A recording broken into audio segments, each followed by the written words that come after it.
Blessed are those who thirst and hunger for righteousness. One of those famous Beatitudes. What do you hunger for? What in this world leaves you feeling parched? It was probably the year 1999. We were working at the old corn crib up the road.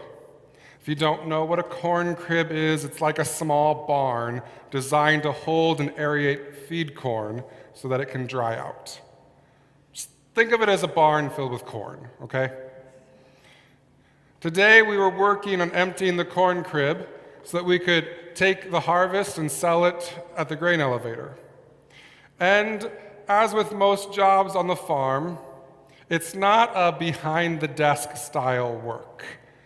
This is hot and sweaty, and as a teenager I don't want to be there, sweltering heat work, you know? And after doing work for a little while, you become thirsty. And so every hour or so, we would take a water break. We rehydrate. Me, I loved water. It's delicious. My brother, on the other hand, he loved soda. A can of Pepsi every break. Now, if you know anything about soda, you might know that it doesn't actually hydrate your body. Caffeine is a diuretic, which means it dehydrates you. The water in soda generally balances the caffeine, but it's not enough to balance caffeine plus excessive sweating.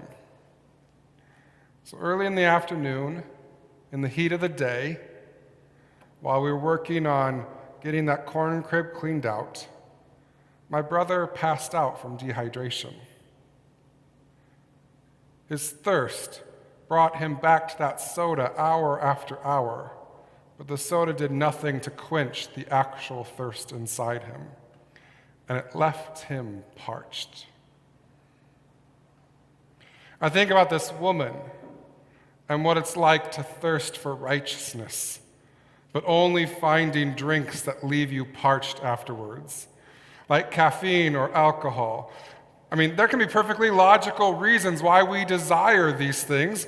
I quite enjoy an occasional adult beverage. I went down and visited a friend at a wine bar on Friday night. It was fantastic.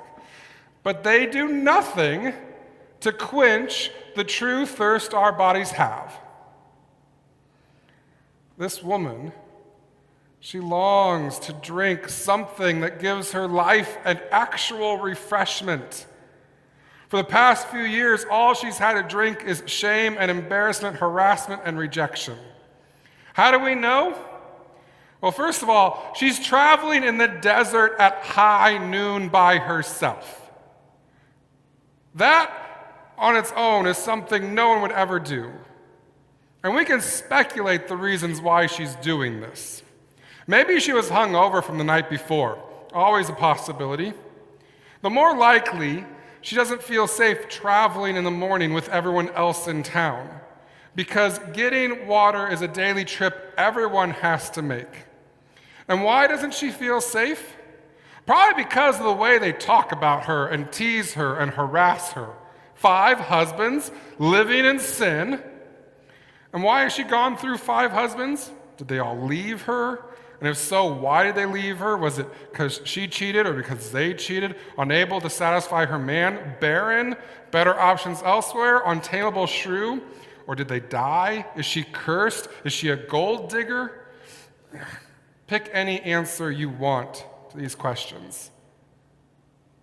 And just imagine what the people must be saying about her. Even if the reasons for her 5 husbands plus unmarried partner are perfectly legitimate and above repute, you think that's going to stop gossip and shame culture from pouncing? But I know 2 other things about this woman as well. First, I don't know anyone who gets married thinking, I'm doing this so that I can have a crappy life and after a few years get divorced. Right? I know marriage was arranged differently back then than it is today, But anyone entering what's supposed to be a lifelong commitment wants it to work out when they get into it. Whether she's looking for financial stability or a business partner or love or satisfaction, these marriages only happened, especially the later ones, because both parties hoped the relationship would quench their thirst for abundant life. What I'm saying is she has been looking for and hoping for a taste of living water. The water she's been drinking, she thought it would quench her thirst, but clearly it's only left her more dehydrated like a can of soda. Second, I know Jesus doesn't judge her or shame her because of her reality. Sure, I'm certain, as you could tell from my interpretation of the text, that she was a little unsure when he brought up her reality, because she's been harmed by this truth by so many others. But when she leaves Jesus, she's excited by the truths that she heard. However this interaction went, it's clear that by the end, his acknowledgement of her reality without shaming her gave her a taste of refreshment, possibly the first time she's felt refreshed in years. So this is what living water tastes like. Being fully me and fully loved at the same time. I never knew it could taste so good. Now let me just express my amazement at how powerful this moment is for this woman. There's no miracle. There's no great sign or wonder. There's no sudden rain from heaven to fill her bucket with living water of H2O. No water into wine spectacular. Jesus simply embraces her as she is. And this somehow quenches the thirst she's had for decades. What do you hunger and thirst for? I think most of humanity is simply thirsting to be loved for who they are. To not be overlooked for a job because you're overqualified or underqualified when it feels like the right job for you. To not be afraid of the police because of the color of your skin. To be able to cry when you need to cry without anyone overreacting or trying to find ways to get you to stop, but to have people love you while tears flow. To not be excluded because you're not much of an athlete. To be loved for the complete and total dork you are, rather than always having to hide that passion. To be a wrestler who plays the flute, or a football player who loves D&D, and to not lose friends when they find out that you don't match their vision of how you should be. To not be great at sports, but still celebrated on the volleyball team for doing the best you can. Not necessarily a starter, but allowed to play with your friends once in a while when the match isn't close. To be able to make a mistake and not have to run and hide in fear of what's going to happen next. To be able to trust those around you to help you work through any error. To be able to let others see your unique differences. And to trust that they will love you more because of them.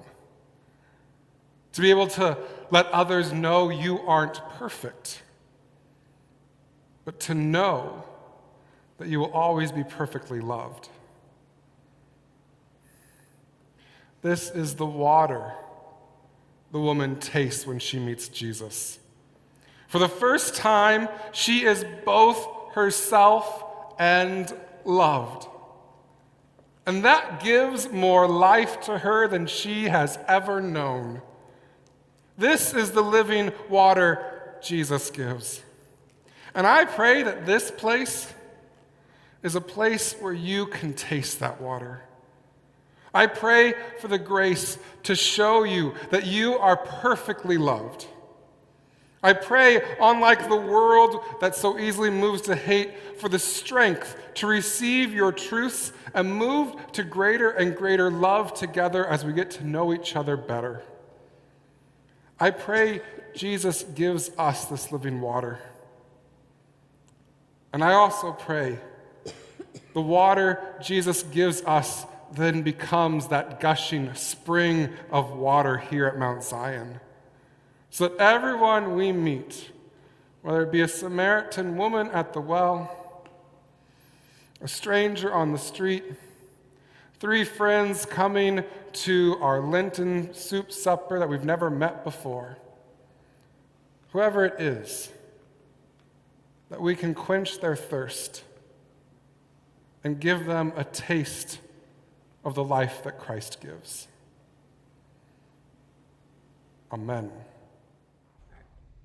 Thank you for joining us. Be sure to like if you heard good news and subscribe to stay up to date on the latest message. Peace be with you.